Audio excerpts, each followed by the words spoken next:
Hello friends, नमस्कार। Welcome to one day exam target. आप सभी का आपके अपने चैनल वनडे एग्जाम टारगेट पर बहुत बहुत स्वागत है। जैसा कि आप सभी को पता है, हम एनसीईआरटी के 3000 क्वेश्चन की सीरीज को कंटिन्यू कर रहे हैं। पूरे 3000 क्वेश्चन कवर कर रहे हैं और ये 3000 क्वेश्चन एनसीईआरटी की बुक 6 से 8 तक से हमने लिए हैं। तो 6 से 8 तक की एनसीईआरटी की बुक में सभी जितने भी जीएस के क्वेश्चन हैं, इसमें आप देखेंगे साइंस इंक्लूड रहेगा, ज्योग्राफी, हिस्ट्री, सिविक्स, पॉलिटी, ये सारी चीज़ें आपकी इसमें इंक्लूड रहेंगी। और इसके बाद 3000 क्वेश्चन के बाद हम 9 से 12 तक की एनसीईआरटी कवर करेंगे। 9 से 12 तक की एनसीईआरटी में जितने भी क्वेश्चन होंगे वो सब कुछ हम कवर करेंगे। तो जीएस इससे बेटर कुछ नहीं हो सकता, ठीक है। तो इसी की श्रृंखला में ये क्वेश्चन हम कंटिन्यू कर रहे हैं। तो क्वेश्चन आप सभी की स्क्रीन पर है।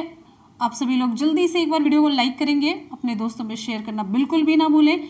और आप लोग कहते हैं कि नोटिफिकेशन नहीं आता, तो बेल आइकन आप ऑल वाले पर ही प्रेस कीजिएगा, ऑल वाले बटन पर प्रेस कीजिएगा, जिससे कि नोटिफिकेशन पहुंच जाए। बहुत प्रॉब्लम हो रही है। तो चलिए क्वेश्चन को स्टार्ट करते हैं बिना देरी के। समुद्र की सीपी किस कारण से सुनहरी दिखाई देती है? तो यहाँ पर हमारा विकल्प सी सही होगा। ध्रुवण के कारण समुद्र की सीपी सुनहरी दिखाई देती है। समुद्र की सीपी का सुनहरी दिखाई देना यह ध्रुवण की घटना है। ऑप्शन यहाँ पर आपका सही हो जाता है सी। बहुत ही इंपॉर्टेंट क्वेश्चन है, बहुत पूछा जाता है, डिफरेंट एग्जाम में बहुत पूछा गया है। तारों के टिमटिमाने का क्या कारण है? तारों के टिमटिमाने का कारण ऑप्शन यहाँ पर हमारा कौन सा सही होगा? ऑप्शन डी सही होता है, वायुमंडलीय अपवर्तन। तारे वायुमंडलीय अपवर्तन के कारण टिमटिमाते हैं। तो रीजन ये है कि जो तारों का प्रकाश है, तारों का जो प्रकाश है वायुमंडल की विभिन्न परतों से अपवर्तन होकर के हमारे पास तक पहुंचता है। तो एक बार यहाँ से अपवर्तन होकर के प्रकाश यहाँ पर पहुंचा तो ये तारे हमें दिखाई दिए, फिर यहाँ से पहुंचा तो दिखाई दिए। तो इस तरीके से तारे टिमटिमाते नजर आते हैं, जो डिफरेंट परत से इसका अपवर्तन होता है, ठीक है। ऑप्शन हमारे यहाँ पर डी सही होगा। ये है अपवर्तन की घटना। तो सबसे पहले आप ये देखेंगे किस विकल्प में अपवर्तन है। जैसे आप एक एग्जाम्पल और आपको बताते हैं, जो पूछा जाता है कि ये अगर आप पानी में सिक्का देख रहे हैं, ये ऊपर उठा हुआ हल्का सा क्यों दिखाई देता है? ये भी अपवर्तन की प्रक्रिया है, ठीक है। तो अपवर्तन आपने देखा कहीं नहीं, तो ऑप्शन आपका डी सही हो जाएगा। अपवर्तन की घटना है, ध्यान दीजिएगा, मोस्ट इंपॉर्टेंट क्वेश्चन है ये। अगले क्वेश्चन पर हम चलेंगे। नेक्स्ट हमारा क्वेश्चन आप सभी की स्क्रीन पर है। एक्सरे की खोज किसने की थी? एक्सरे की खोज किसके द्वारा की गई थी? तो विकल्प यहाँ पर हमारा सही हो जाता है ऑप्शन बी, रोंटगन के द्वारा एक्सरे की खोज की गई थी। और एक्सरे एक प्रकार का विद्युत चुंबकीय विकिरण है, जिसकी तरंगदैर्ध्य पूछी जाती है आपसे एग्जाम में। तो तरंगदैर्ध्य याद रखिएगा, 0.01 से लेकर के 10 नैनोमीटर की रेंज में इसकी तरंगदैर्ध्य होती है। इसे रोंटगन विकिरण भी कहते हैं। और ये इसका नाम रोंटगन विकिरण क्यों रखा गया है? इसके खोजकर्ता के ऊपर। इसके खोजकर्ता कौन है? Wilhelm Conrad Roentgen. क्या नाम है? Wilhelm Roentgen. इनका पूरा नाम है, कॉनरेड भी इसमें जोड़ लीजिए। ऐसे पूरा नाम पूछा नहीं जाता है, बस आपके नॉलेज के लिए। अगले क्वेश्चन पर चलेंगे। नेक्स्ट हमारा क्वेश्चन आप सभी की स्क्रीन पर। प्रेशर कुकर पकाने के समय को घटा देता है, क्यों? प्रेशर कुकर में जब हम खाना पकाते हैं तो ये पकाने के समय को घटा देता है। यानी कि अगर आप पतीले में खाना बना रहे हैं, दाल बना रहे हैं, चावल बना रहे हैं, और कुकर में अगर आप बना रहे हैं तो ये जल्दी पक जाता है, आपका समय सेव होता है। तो इसके पीछे रीज़न क्या है? मोस्ट इंपॉर्टेंट क्वेश्चन की कैटेगरी में इसे डालिए, ये खूब पूछा जाता है। विकल्प यहाँ पर हमारा सही हो जाता है, भीतर के जल का क्वथनांक बढ़ जाता है। क्वथनांक जिस पर पानी उबलता है। तो कमरे के सामान्य ताप पर जो जल है, सामान्य ताप और दाब की भी बात इसमें इंक्लूड करिए। कमरे के सामान्य ताप और वायु दाब पर जल का क्वथनांक कितना होता है? जल का क्वथनांक होता है 100 डिग्री सेल्सियस। यानी कि 100 डिग्री सेल्सियस पर ये पानी उबलने लगता है। तो प्रेशर कुकर में जो वायु दाब होता है, कमरे के वायु दाब से बहुत ज़्यादा होता है, लगभग 2 गुना होता है। तो वायु दाब ज़्यादा हुआ, तो इसलिए प्रेशर कुकर के भीतर जो जल का क्वथनांक है वो बढ़ जाता है। रिजल्ट ये होता है कि अधिक ऊष्मा के कारण प्रेशर कुकर में भोजन जल्दी पक जाता है। ऑप्शन यहाँ पर आपका ए सही होता है, ध्यान दीजिएगा, भीतर के जल का क्वथनांक बढ़ जाता है। नेक्स्ट हमारा क्वेश्चन आप सभी की स्क्रीन पर है। फाउंटेन पेन किस सिद्धांत पर कार्य करता है? फाउंटेन पेन किस सिद्धांत पर कार्य करता है? तो विकल्प यहाँ पर हमारा कौन सा सही होगा? द्रव का उच्च से निम्न विभव की ओर प्रवाह या केशिका क्रिया, बर्नौली का सिद्धांत, द्रव की श्यानता। ऑप्शन यहाँ पर हमारा सही हो जाता है बी, केशिका क्रिया। केशिका क्रिया क्या होती है? कोई भी चीज आप देखते होंगे गुरुत्वाकर्षण की तरफ आती है, आकर्षित होती है, पृथ्वी की तरफ आकर्षित होती है, लेकिन ये जो केशिका क्रिया होती है, कैपिलरीज में होती है, वो गुरुत्वाकर्षण के विरुद्ध किसी द्रव के प्रवाह की जो कैपेसिटी होती है उसी को हम कहते हैं कैपिलरिज्म, केशिका क्रिया। केशिका, केश मतलब होता है बाल, तो इस तरीके से जो नलिकाएं होती इससे द्रव का जो प्रवाह होता है उसे क्या कहते हैं? केशिका क्रिया कहते हैं, और ये फाउंटेन पेन केशिकत्व के सिद्धांत पर कार्य करता है। ठीक है, इसी तरीके से केशिका क्रिया के सिद्धांत पर ही ये जो लालटेन वगैरह में तेल डालते हैं तो उसकी बाती से जो तेल ऊपर तक पहुंचता है ये भी केशिका क्रिया पर ही कार्य करता है, तो केशिकत्व के सिद्धांत पर ही कार्य करता है। अगले क्वेश्चन पर चलेंगे, ये क्वेश्चन भी पूछा गया है। नेक्स्ट हमारा क्वेश्चन, आप सभी क्वेश्चन पूछा जा रहा है विद्युत शक्ति की इकाई क्या है? आपको बताना है विद्युत शक्ति की इकाई। ऑप्शन यहाँ पर बी सही होता है, वाट है। विद्युत शक्ति की इकाई वाट है। किसी विद्युत परिपथ में जिस दर से विद्युत ऊर्जा स्थानांतरित होती है उसे हम कहते हैं विद्युत शक्ति। इसे P से प्रदर्शित करते हैं। इसका मात्रक क्या होता है? वाट होता है, और ये जूल पर सेकेंड के बराबर होता है, joule per second. P is equal to W/T। ठीक, क्वेश्चन है इंटरनेट का पर्याय क्या है? यहाँ पर हमने कंप्यूटर से रिलेटेड क्वेश्चन में लिए हैं जो कि आपकी एनसीईआरटी की ही बुक से है। इंटरनेट का पर्याय क्या है? ऑप्शन यहाँ पर हमारा सही हो जाता है डी, वर्ल्ड वाइड वेब। साथ साथ में सब कुछ कवर करेंगे। जीएस का कोई भी ऐसा पोर्शन नहीं होगा जो आपका कवर नहीं होगा, इसमें इकोनॉमिक्स भी शामिल है। ठीक, तो अगर वीडियो आप लोगों को पसंद आ रहा है तो आप लोग वीडियो को लाइक और शेयर करने में बिल्कुल भी कंजूसी ना कीजिएगा। आपकी लाइक से हमें एनर्जी मिलती है, मोटिवेशन मिलता है, हमें भी मोटिवेट आप लोगों को करना है। हम आपको करेंगे, आप हमको करेंगे, इस तरीके से क्लास चलती रहेगी। विकल्प यहाँ पर हमारा डी सही हो जाता है, वर्ल्ड वाइड वेब। इसका फुल फॉर्म लिख देते हैं, वर्ल्ड वाइड वेब, जिसे सामान्यतः वेब कहा जाता है। नेक्स्ट क्वेश्चन पर आ जाते हैं। अगला क्वेश्चन है किसी कंप्यूटर का सबसे महत्वपूर्ण हिस्सा कौन सा होता है? किसी कंप्यूटर का सबसे महत्वपूर्ण हिस्सा कौन सा होता है? ऑप्शन यहाँ पर हमारा सही हो जाता है, पहली बात तो ये मोस्ट इंपॉर्टेंट क्वेश्चन में डालिए इसे, ऑप्शन सी सही हो जाता है, सीपीयू। सीपीयू का मतलब, इसका फुल फॉर्म है central processing unit, central processing unit, केंद्रीय विश्लेषण इकाई। नाम से ही स्पष्ट हो रहा है कि कंप्यूटर का वह भाग जहां पर कंप्यूटर प्राप्त सूचनाओं का विश्लेषण करता है, यह कंप्यूटर का सबसे इंपॉर्टेंट पार्ट होता है, सबसे इंपॉर्टेंट हिस्सा होता है। ठीक, नेक्स्ट क्वेश्चन पर आ जाते हैं। अगला क्वेश्चन है, टाइम बिल्कुल भी वेस्ट नहीं होगा आपकी क्लास में, तो कंटिन्यू आप लोग क्लास करते रहिए। ठीक, चलिए, डीटीपी का पूरा रूप क्या है? डीटीपी का पूरा रूप आपको बताना है। डीटीपी का पूरा रूप क्या है? डेली टेक्स्ट प्रिंटिंग या डेस्कटॉप पब्लिशिंग, डेस्कटॉप प्रिंटिंग या डेली टेक्स्ट पब्लिशिंग। विकल्प यहाँ पर हमारा सही हो जाता है B, desktop publishing.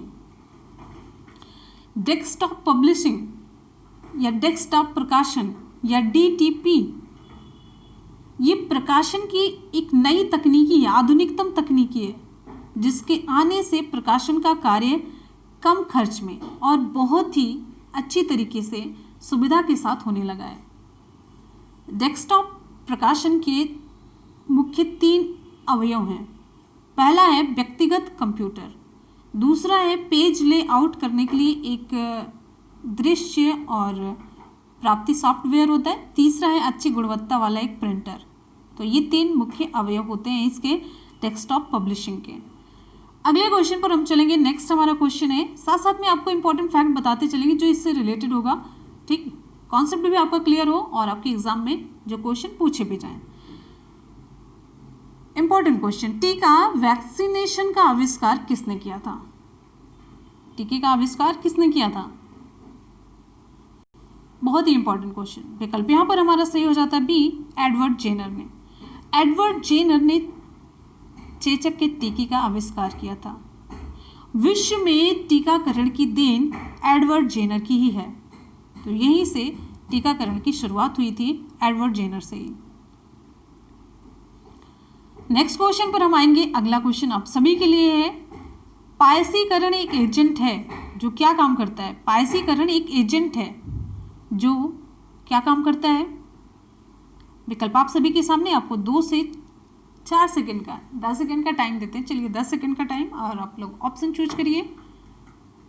पायसीकरण, emulsion, English में इसे इमल्सन कहते हैं। विकल्प ए सही हो जाता है, पायस को स्थायी कर देता है। चलिए जानते हैं पायसन किसे कहते हैं, इमल्सन किसे कहते हैं। 2 या इससे अधिक अमिश्रणीय तरल पदार्थों से बना एक मिश्रण है। 2 तरल पदार्थ जो कि मिले ना, जैसे पानी हुआ, तेल हुआ। तो पायसीकरण वह प्रक्रिया है जिसके द्वारा पायसन का निर्माण होता है।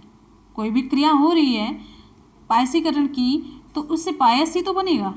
तो पायसी कारक जो इमल्सीफायर है वह पदार्थ है जो पायस की गतिज स्थिरता को बढ़ाकर उसे स्थायी कर देता है। यानी कि जो पायसी कारक होता है पायस को स्थायी कर देता है, जो कुछ भी यहाँ पर बन रहा है उसे स्थायी कर देता है। ठीक है, तो विकल्प आपका ए सही होगा। अगले क्वेश्चन पर हम चलेंगे। नेक्स्ट हमारा क्वेश्चन है, नाइट्रोजन किसका अनिवार्य घटक है? Most important question, most important. Nitrogen किसका अनिवार्य घटक होता है? समस्त वसा, प्रोटीनों, विटामिनों या सभी कार्बोहाइड्रेटों का? ऑप्शन यहाँ पर बी सही होता, प्रोटीनों का। देखिए कार्बोहाइड्रेट में कार्बन, हाइड्रोजन और ऑक्सीजन मिला होता है, कार्बन, हाइड्रोजन और ऑक्सीजन, वसा में भी। लेकिन प्रोटीन में कार्बन, हाइड्रोजन और ऑक्सीजन के साथ साथ नाइट्रोजन भी मिला हुआ होता है, इंक्लूड होता है। तो नाइट्रोजन प्रोटीन का अनिवार्य घटक होता है। और प्रोटीन का जो आणविक यौगिक मैंने आपको बताया, हाइड्रोजन हुआ, कार्बन हुआ, हाइड्रोजन हुआ, ऑक्सीजन हुआ, और साथ साथ में आप इसमें नाइट्रोजन भी जोड़िए, जो कि केवल हाइड्रोजन, कार्बन और ऑक्सीजन किसका कॉम्बिनेशन होता है? कार्बोहाइड्रेट और वसा का। इंपॉर्टेंट क्वेश्चन था ये, मार्क कीजिएगा। नेक्स्ट हमारा क्वेश्चन है रक्तदाब का नियंत्रण कौन करता है? तो विकल्प यहाँ पर हमारा कौन सा सही होगा? एड्रिनल ग्लैंड या थायराइड ग्लैंड या थाइमस या कार्पस ल्यूटियम। ऑप्शन यहाँ पर हमारा सही हो जाता है कौन सा? पहली बात तो ये मोस्ट इंपॉर्टेंट क्वेश्चन है, ये मार्क करिए। आप कहेंगे सारे क्वेश्चन इंपॉर्टेंट हैं, तो सभी मैंने सेलेक्ट किए हुए हैं, सभी सेलेक्टेड है, रिपीटेड क्वेश्चन है, तो ऑब्वियसली इंपॉर्टेंट होंगे ही। ऑप्शन यहाँ पर हमारा ए सही हो जाता है, एड्रिनल ग्लैंड। यदि शरीर में रक्तदाब की कमी हो जाती है, रक्तदाब कम हो जाता है, तो एड्रिनल ग्रंथि से एड्रिनलिन हार्मोन निकलता है जो रक्तदाब को बढ़ाता है। कौन सा हार्मोन? एड्रिनलिन हार्मोन निकलता है, एड्रिनलिन हार्मोन निकलता है, क्या है ये? इससे फिर रक्तदाब क्या हो जाता है? बढ़ जाता है। नेक्स्ट क्वेश्चन पर हम आएंगे। अगला हमारा क्वेश्चन है, भूजल पेयजल का बेहतर स्रोत है, क्योंकि इसमें क्या कम होता है? भूजल जो है जमीन के अंदर का जल पेयजल का बेहतर स्रोत होता है, क्योंकि इसमें क्या कम होता है? ज़्यादा नहीं पूछा जा रहा, क्या कम होता है? मिट्टी, बैक्टीरिया, आर्सेनिक या शैवाल? ऑप्शन यहाँ पर सी सही होता है, आर्सेनिक कम होता है। भूजल पेयजल का बेहतर स्रोत है क्योंकि इसमें आर्सेनिक की मात्रा कम होती है। और आपको यहाँ पर बता दें, उत्तरी भारत और बांग्लादेश में भूजल का आर्सेनिक से प्रदूषण हो रहा है, और जो कि बहुत बड़ी समस्या है। आपके एग्जाम में क्वेश्चन पूछा गया है जिसमें विकल्प में बांग्लादेश नाम दिया गया था। तो इसमें पूछा गया था यहाँ पर जो भूजल में प्रदूषण है वो किसकी वजह से बढ़ रहा है, तो विकल्प में आप आर्सेनिक लगाएंगे, या आर्सेनिक से क्वेश्चन पूछा जा रहा है तो आप बांग्लादेश पर टिक करेंगे, जैसा क्वेश्चन हो, जैसा विकल्प हो। ठीक है, नेक्स्ट क्वेश्चन पर हम आएंगे। अगला हमारा क्वेश्चन आप सभी की स्क्रीन पर है, भारत का सबसे बड़ा राज्य कौन सा है? आसान सा क्वेश्चन है, क्षेत्रफल की दृष्टि से पूछा जा रहा है। क्षेत्रफल की दृष्टि से भारत का सबसे बड़ा राज्य कौन सा है? ऑप्शन यहाँ पर हमारा कौन सा सही होगा? ऑप्शन सी सही होता है। हमने करंट की क्लास में आपको बहुत बार बताया, ऑप्शन सी राजस्थान। तो क्षेत्रफल की दृष्टि से सबसे बड़ा राज्य राजस्थान है। 3 अन्य अगर हम बड़े राज्यों की बात करते हैं तो कौन कौन से हैं?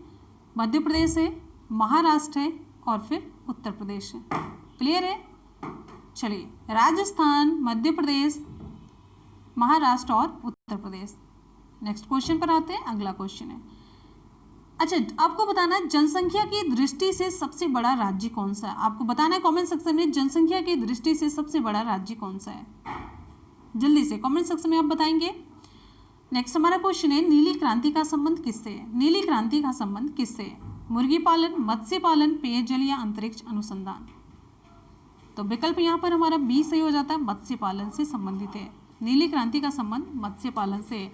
आप ये जानिएगा नीला पानी कैसा होता है, पानी का कलर नीला होता है, तो पानी में रहने वाला जंतु है मछली, तो नीली क्रांति मछली से संबंधित है।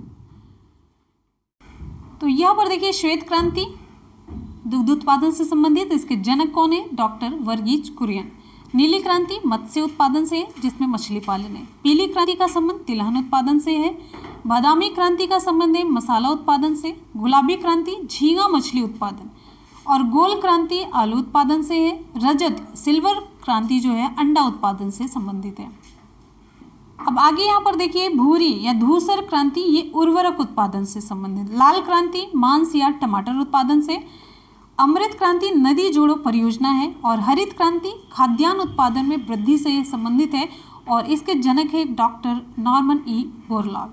तो इतनी इंपॉर्टेंट क्रांतियां आप लोग अपने माइंड में रखे रहिएगा, बहुत ही इंपॉर्टेंट है। ठीक है, चलते हैं हम अगले क्वेश्चन पर। अगला क्वेश्चन आप सभी के लिए। तो यहाँ पर आज के क्वेश्चन कंप्लीट हो जाते हैं। चलते हैं आज के सवाल की तरफ। आज का सवाल आप सभी के लिए है नाइट्रोजन किसका अनिवार्य घटक होता है। समस्त वसा, प्रोटीन हो, विटामिन हो, सभी कार्बोहाइड्रेट हो। तो विकल्प हमारे यहाँ पर कौन सा सही होगा आप लोग जल्दी से कमेंट सेक्शन में कमेंट करके बताएंगे। और हमेशा की तरह आप लोग अपना फीडबैक ज़रूर दीजिएगा कि आपको आज की क्लास कैसी लगी। तो पढ़ते रहिए, मेहनत करते रहिए, सफलता ज़रूर मिलेगी। आप लोग वीडियो को लाइक और शेयर करना बिल्कुल भी ना भूलें। तो मिलते हैं फिर नेक्स्ट वीडियो में, तब तक के लिए good bye and take care. Thank you so much, love you all, bye bye and take care. जय हिंद।